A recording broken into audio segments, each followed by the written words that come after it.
Hello friends, welcome to my Gurukul YouTube channel. যারা যারা এখনও পর্যন্ত এই চ্যানেলটিকে সাবস্ক্রাইব করনি তারা অবশ্যই চ্যানেলটিকে সাবস্ক্রাইব করে নাও। আজকে আমাদের পাঠ্য বিষয় হলো বাঁকুড়া ইউনিভার্সিটির অন্তর্গত সেকেন্ড সেমিস্টারের স্টুডেন্টসদের এইসি পেপারের কবে যাবে বলো গিরিরাজ বলে একটি পদ। তো এই পদটি পড়ার আগে চলো দেখে নেওয়া যাক পদটা সম্বন্ধে কিছু কথা জেনে নেওয়া যাক। কবে যাবে বলো গিরিরাজ এটি হলো একটি শাক্ত পদাবলীর পদ। এখন শাক্ত পদাবলী কি? শাক্ত পদাবলী হলো শক্তির আরাধ্যা দেবীকে নিয়ে রচিত পদ, অর্থাৎ শক্তির আরাধ্যা দেবীকে নিয়ে যেসব পদ রচিত হয়েছে সেই সব পদগুলিকে বলা হয় শাক্ত পদাবলী। শক্তির আরাধ্যা দেবী কারা? শক্তির আরাধ্যা দেবী হলো দেবী দুর্গা, দেবী কালী, দেবী চণ্ডী, এরা হলো শক্তির আরাধ্যা দেবী। এই সব দেবীকে নিয়ে যেসব পদ রচিত হয়েছে সেগুলিকেই বলা হয় শাক্ত পদাবলী। এখন এই শাক্ত পদাবলীর আরও বিভিন্ন ধরনের পর্যায় রয়েছে, যার মধ্যে থেকে শাক্ত পদাবলীর আগমনী ও বিজয়া পর্বের পদগুলি শ্রেষ্ঠ। আর এই কবে যাবে বলো গিরিরাজ এটা হলো আগমনী পর্যায়ের একটি পদ। এই কবে যাবে বলো গিরিরাজ পদটি কমলাকান্ত ভট্টাচার্যের লেখা। কমলাকান্ত ভট্টাচার্য আগমনী ও বিজয়া পর্বের পদ রচনায় সর্বশ্রেষ্ঠ। কমলাকান্ত ভট্টাচার্যের আগমনী পর্যায়ের পদ রচনাতেই তার শ্রেষ্ঠত্ব। তো এই কবে যাবে বলো গিরিরাজ পদটার বিষয় হলো এখানে দেবী গৌরী অর্থাৎ দেবী দুর্গার মাতা মেনকা এবং তার পিতা গিরিরাজ হিমালয়, তার মা মেনকা তার পিতা গিরিরাজ হিমালয়কে দেবী গৌরীকে তার প্রতিগৃহ অর্থাৎ ভগবান শিবের গৃহ থেকে হিমালয়ের আনার জন্য অনুরোধ করছে, কিন্তু তার পিতা এই বিষয়ে উদাসীন থাকায় তার মাতা তার পিতাকে বিভিন্নভাবে দোষারোপ করছে। এই জিনিসটাই হলো এই পদটির বিষয়বস্তু। তো চলো দেখা যাক এই পদটিতে কী বলা হচ্ছে। কবে যাবে বলো গিরিরাজ গৌরীরে আনিতে হে, ব্যাকুল হয়েছে প্রাণ উমারে দেখিতে হে, গৌরী দিয়ে দিগম্বরে আনন্দে রয়েছে ঘরে, কি আছে তব অন্তরে না পারি বুঝিতে হে, কামিনী করিল বিধি তেই হে তোমারে সাধি, নারীর জনম কেবল যন্ত্রণা সহিতে হে, সতিনী সরল নহে স্বামী সে শ্মশানে রহে, তুমি হে পাষাণ তাহে না করো মনেতে হে, কমলাকান্তের বাণী শুনো হে শিখর মণি, কেমনে সহিবে তো মায়ের প্রাণেতে হে। বলছে কবে যাবে বলো গিরিরাজ গৌরীরে আনিতে হে, দেবী চণ্ডী বা দেবী গৌরীর মা মেনকা তার পিতা গিরিরাজ অর্থাৎ হিমালয়কে বলছেন যে হে গিরিরাজ কবে গৌরীরে আনতে যাবে, উমারে দেখতে না পেয়ে, উমা অর্থাৎ দেবী গৌরীকে বা উমাকে দেখতে না পেয়ে তার মায়ের প্রাণ একদম ব্যাকুল হয়ে উঠেছে। তিনি বলছেন যে কবে গৌরীকে আনতে যাবে, গৌরী দিয়ে দিগম্বরে আনন্দে রয়েছ ঘরে। দিগম্বর অর্থাৎ ভগবান শিব, অর্থাৎ তিনি বলছেন যে গৌরীকে ভগবান শিবের হাতে তুলে দিয়ে তুমি তো আনন্দে ঘরে রয়েছো। এখানে আনন্দে ঘরে কে রয়েছে? গিরিরাজ হিমালয় আনন্দে রয়েছে।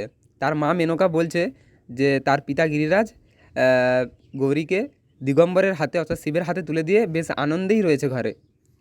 কি আছে তব অন্তরে না পারি বুঝিতে হে, বলছে তোমার মনে কি আছে সেটা আমি বুঝতে পারি না। তোমার মন কীরকম? তোমার মনে কি একটুও কোনো সরলতা নেই যে তুমি তোমার মেয়েকে দিগম্বরের হাতে তুলে দিয়ে বেশ শান্তিতে ঘরে বসে রয়েছ?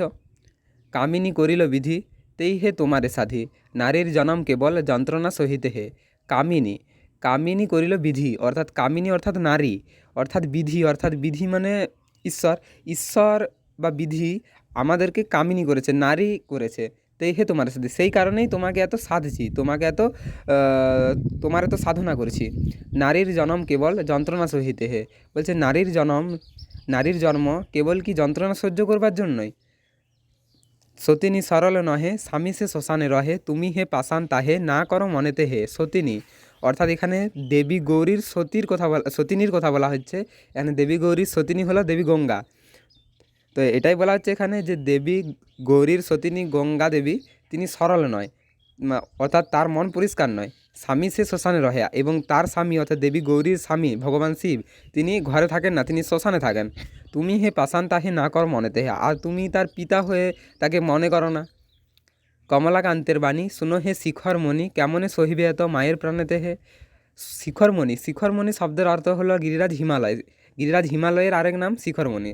তো এখানে কমলাকান্ত ভট্টাচার্য ভণিতার সাথে শেষে বলছেন যে কমলাকান্তের বাণী শুনো হে শিখরমণি, কেমনে সহিবে এত মায়ের প্রাণেতে হে, অর্থাৎ মায়ের প্রাণে এত যন্ত্রণা কীভাবে সহ্য করবে।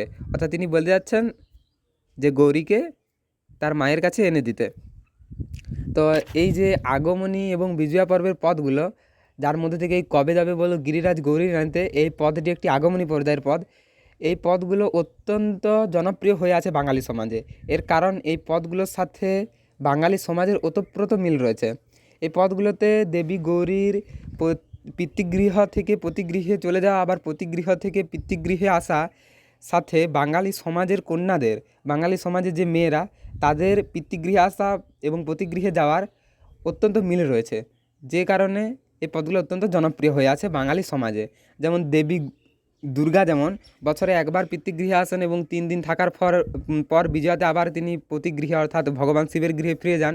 ঠিক একই রকমভাবে এই সময়তেই দেখা যায় যে বাঙালিদের ঘরে, প্রত্যেক বাঙালির ঘরে সেই ঘরের মেয়েরা তখন ঘরে ফিরে আসে এবং 3 দিন থাকার পর বিজয়ার পর তারাও আবার ফিরে যায়। তো এইভাবেই কিন্তু এই পদগুলোর সাথে বাঙালি সমাজেরও মিল পাওয়া যায়, যে কারণে এই পদগুলো বাঙালি সমাজে অত্যন্ত জনপ্রিয় হয়ে আছে। এই পদটা হলো দেবী গৌরীর তার পিতৃগৃহ হিমালয়ে দেবী গৌরীকে নিয়ে আসার জন্য তার মা তার পিতার কাছে অনুরোধ করছেন, সেই সম্বন্ধিত একটি পদ। তো আশা করি তোমরা পদটা বুঝতে পেরেছ। যদি ভালো লাগে ভিডিওটা অবশ্যই লাইক করে দাও। যদি কোনো অসুবিধা থাকে তাহলে কমেন্টস করে জানাতে পারো। আর হ্যাঁ, চ্যানেলটাকে অবশ্যই সাবস্ক্রাইব করে দেবে।